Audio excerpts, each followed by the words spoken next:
Hello hello कामिनी, मैं चाची बोल रही हूँ, रवि की चाची। कौन रवि? अरे तुम्हारा पति रवि, भूल गई क्या? ओ चाची, कैसी हैं आप? सॉरी, रवि का नाम इतने सालों बाद सुना, कनेक्ट नहीं कर पाई। क्या हुआ रवि को? अरे उसने दूसरी शादी कर ली है। दूसरी शादी? हाँ, यही बम्बई में। अभी इस वक्त ऊपर अपनी दूसरी बीवी के साथ सुहाग रात मना रहा है। ये कैसे हुआ? अरे हमें भी क्या पता, 2 दिन पहले फोन आया कि यहाँ आ जाओ। यहाँ आकर देखा तो शादी की तैयारियां चल रही हैं। पहले तो मैं चुपचाप देखती रही, दिल पे पत्थर रखकर, पर आज नहीं रहा गया मुझसे। सोचा तुम्हें खबर कर दूं। भाई तुम और रवि अलग हो गए, उसके बावजूद आप लोगों ने हमेशा हमारा ख्याल रखा। जब जब हम पर मुसीबत पड़ी, हमेशा मदद किया आप लोगों ने हमारी। ये उपकार हम भला कैसे भूल सकते हैं। मेरा तो यहाँ बिल्कुल मन नहीं लग रहा। सोच रही हूँ सब कुछ छोड़कर अभी वापस आ जाऊं वहां पर। नहीं चाची, आप वहीं रहिए और रवि के चेहरे पे जो खुशी है उसकी पल पल की खबर मुझे देते रहिए। बाकी मैं देख लूंगी मुझे क्या करना है। ठीक है।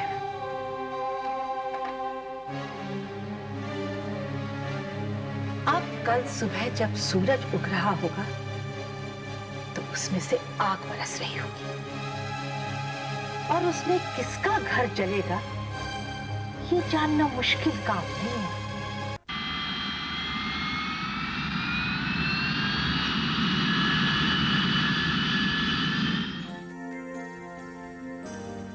हेलो मिस्टर शर्मा, कैसे हैं आप? This is my wife Sumira. और ये हैं शर्मा जी, और ये हैं सुनीता, और ये हैं Sangeeta. Excuse me, please change the drink. आप लोग अपना ख्याल रखते रहिए, हाँ, और खाते पीते रहिए। हेलो मिस्टर शर्मा, कैसे हैं आप? एंजॉयिंग द ड्रिंक, हाँ? This is Kalpana and this is Rani. This is my wife Sumira. Please अपना ध्यान रखिएगा जी। बेटा, meet my friend Mr. Munir Khan. Hello, Mrs. Salman Khan. Namaste. Thank you. He's MD Superstar.com company. Oh, nice to meet you. मामा, इनका ख्याल रखिएगा please. Excuse me, enjoy yourself. अरे कैसे हैं? आपका टेबल तो बिल्कुल खाली लग रहा है। हाय, मैं कावी हूँ, संदीप की girlfriend. I am really sorry, I really apologise. मैं टाइम पर आना चाहती थी, मेरी कल की फ्लाइट कैंसिल हो गई, और देखिए ना, यहाँ गेट तक मेरे साथ आया और तब से गायब है। डोंट वरी, वही पार्टी का ऑर्गेनाइजर है। शादी में भी उसका वही हाल था, isn't it? क्या? सब उसी को ढूंढ रहे थे। अच्छी बात है ना भाई, शादी ऑर्गेनाइज करने का एक्सपीरियंस हो गया है उसे। जब अपनी शादी करेगा तो परफेक्टली ऑर्गेनाइज करेगा। Really? Hello mister Malhotra. Excuse me, Sumi, तुम कावी से बात करो, मैं भी आता हूँ।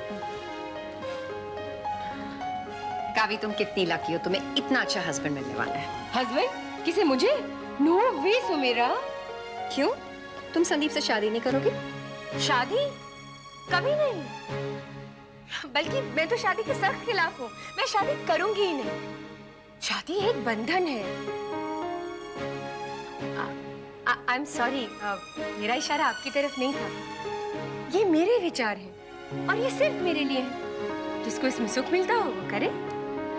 कावी, शादी एक बंधन जरूर है, लेकिन ये बंधन बहुत जरूरी है। अरे बहू, चाचा जी, ये कावी रवि के चाचा जी हैं। जीते रहो बेटा। बेटे, रवि नजर नहीं आ रहा है कहीं। वो मिस्टर मल्होत्रा को मिलने गए हैं। अच्छा अच्छा, मैं खुद ही जाके मिल लेता हूँ। Sumera, can I call you Sumi? Yeah sure. Sumi, बंधन जरूरी कैसे हो सकता है? जरूरी तो आजादी है। और बच्चे? बच्चे? सुमी, बच्चे तो सिर्फ माँ के होते हैं। अब देखो ना, हम सिर्फ पेड़ को देखते हैं, हम उस बीज को नहीं देखते, उस मिट्टी को नहीं देखते जिसकी वजह से पेड़ होता है। और मैं तो कहती हूँ इंसान के बच्चों की इतनी फिक्र करने की जरूरत ही क्या है। अरे सुमी, मुझे तो लगता है कि किसी भी बच्चे के साथ बाप का नाम लगाना ही गलत है। अरे नाम तो माँ का होना चाहिए, क्योंकि सच तो माँ है, बाकी सब झूठ है। काफी बोल्ड ख्यालात हैं तुम्हारे, और मैं इन पर अमल भी करने वाली हूँ।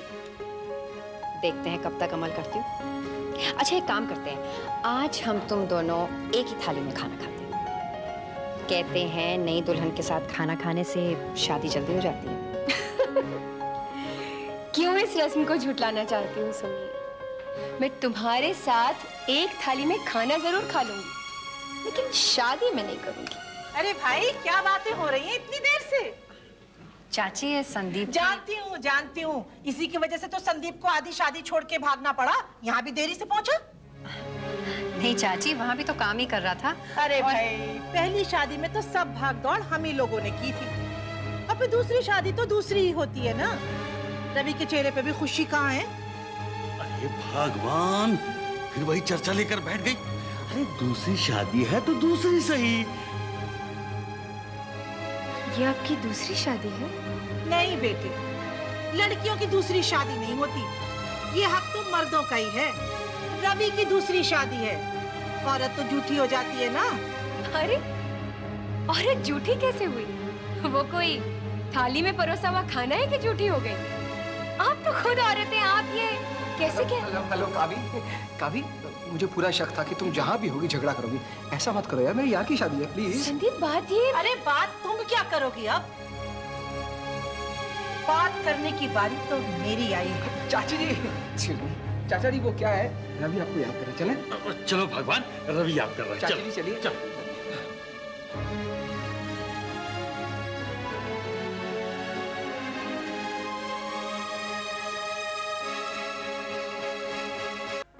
संदीप, मुझे अच्छी तरह पता था तुम देर कराओगी मुझे इंटरव्यू के लिए। अरे मैंने कहा देर करवाई है, सुबह 8 बजे से उठा रहा हूँ और तुम हो कि उठने का नाम ही नहीं ले रही हो।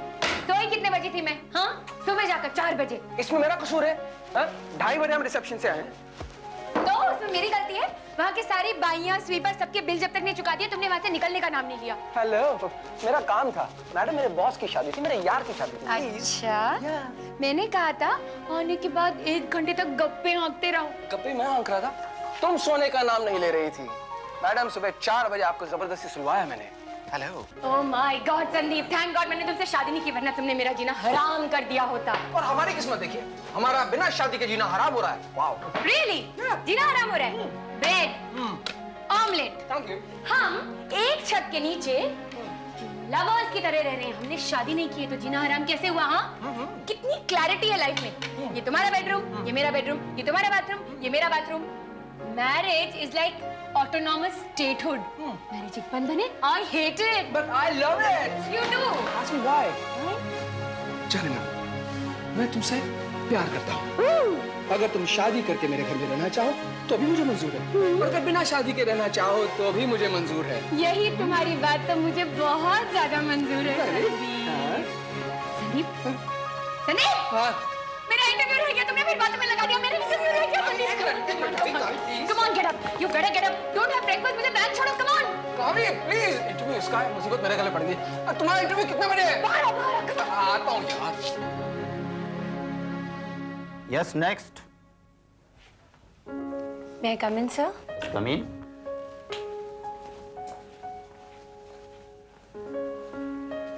Good morning, sir. Good morning. Please sit. Sir, I'm Kavitri. Kavitri Tripathi.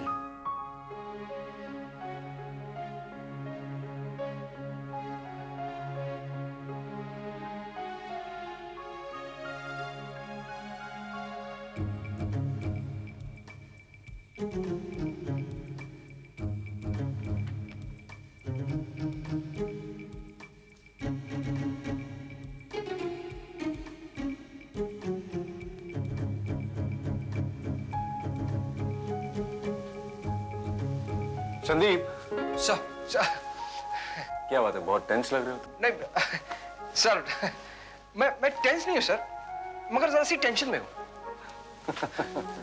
तुम और टेंशन? हाँ, क्या है ना सर, वो एक्सक्यूज मी, क्या ना sir, I mean Ravi, Kavi interview के लिए गई हुई है। या तो उसका इंटरव्यू सब चल रहा होगा या हो चुका होगा। लेकिन अगर उसका इंटरव्यू हो चुका होता तो वो मुझे फोन जरूर करती। उसका फोन नहीं आया तो जाहिर है कि उसका इंटरव्यू हुआ ही नहीं। हाँ?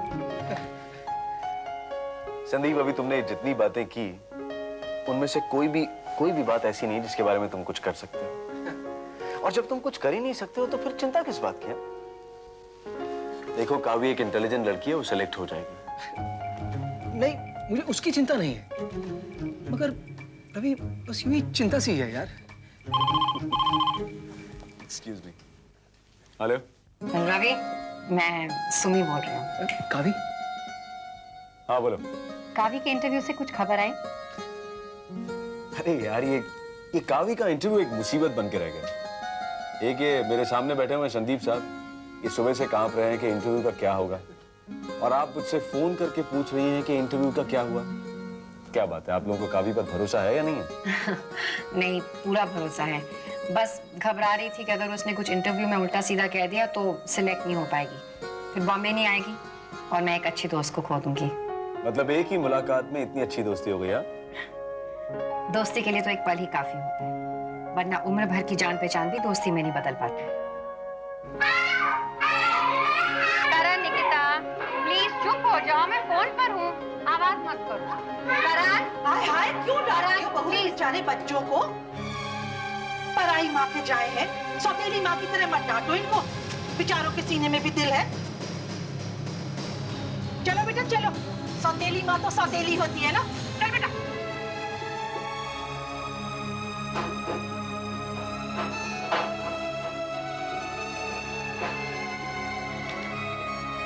रवि, मैं बाद में बात करती हूँ।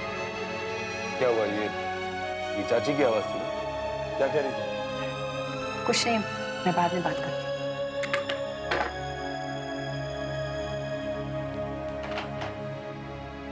क्यों, क्या हुआ? कुछ नहीं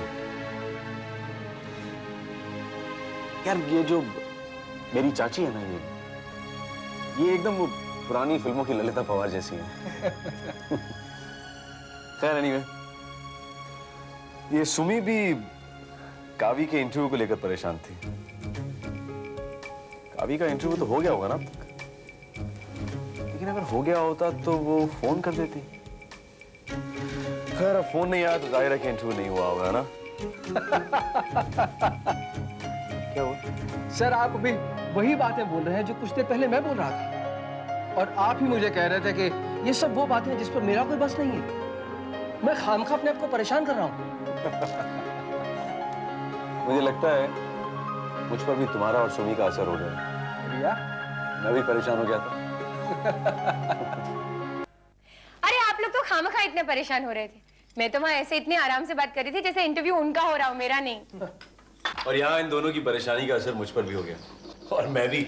अरे अच्छा लगता है अगर कोई अपना परेशान हो रहा तो, और अगर कोई रिश्ता भी ना हो तो। लेकिन तुम तो रिश्तों में नहीं मानती। रिश्तों को मानती हूँ, लेकिन रिश्तों को नाम देने में यकीन नहीं रखती। अरे रिश्ते को नाम देते ही कहीं ना कहीं एक दायरा सा बन जाता है, और दायरा कैसा भी क्यों ना हो, उसकी एक सीमा होती है, और सीमाओं से मुझे नफरत है। मैं आकाश चाहती हूँ, जमीन छोटी पड़ती है मुझे।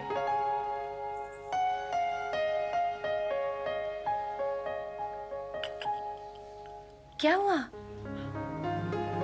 कितनी अच्छी बात कह दी।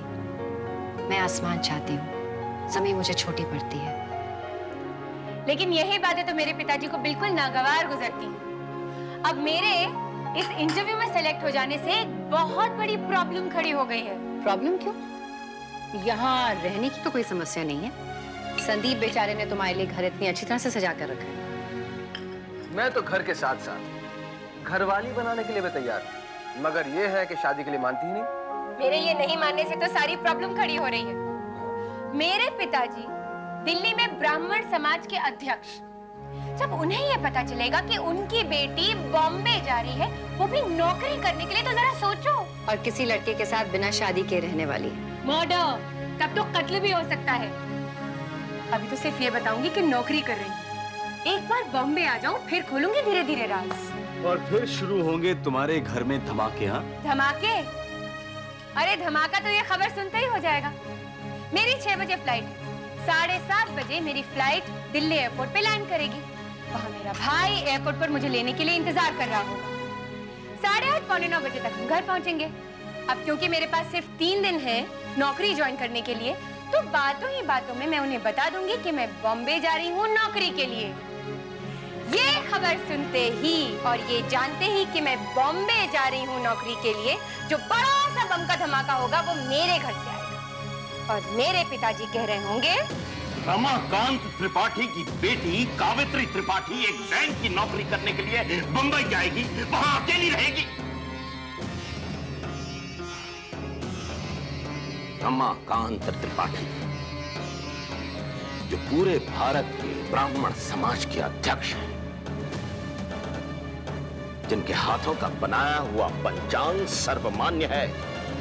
दिल्ली शहर में कोई भी त्योहार उनकी मौजूदगी के बिना नहीं होता। दिल्ली के बिरला मंदिर में जन्माष्टमी के अवसर पर उनका इंतजार होता है। भगवान कृष्ण के दर्शन वो पहले करते हैं। उनकी बेटी जाएगी बंबई एक नौकरी करने। पिताजी मैं सिर्फ नौकरी करने जा रही हूँ, कोई गलत काम करने नहीं जा रही हूँ। बड़े बड़े लोग नौकरियां करते हैं, लड़कियां नहीं करते। हम सब करते हैं पिताजी। कोई फर्क नहीं रह गया है लड़के लड़कियों में। कुदरत का बनाया हुआ है ये फर्क। इस समाज को एक नियम के अंतर्गत रखने के लिए जरूरी है ये फर्क। पर ये फर्क कोई छोटे बड़े का नहीं है। ये फर्क है जिम्मेदारियों के बंटवारे का। एक बाहर काम करके पैसा कमाए, दूसरा घर संभाले, बच्चों की परवरिश करे। और अगर उनमें से कोई एक अलग सपना देखना चाहे तो गिर जाएंगी इस समाज की दीवारें, ढह जाएगा ये ढांचा। तो ढह जाने दीजिए ऐसे कमजोर ढांचे को पिताजी, जो किसी की आंखों में आए एक नन्हे से सपने से गिर रहा हो।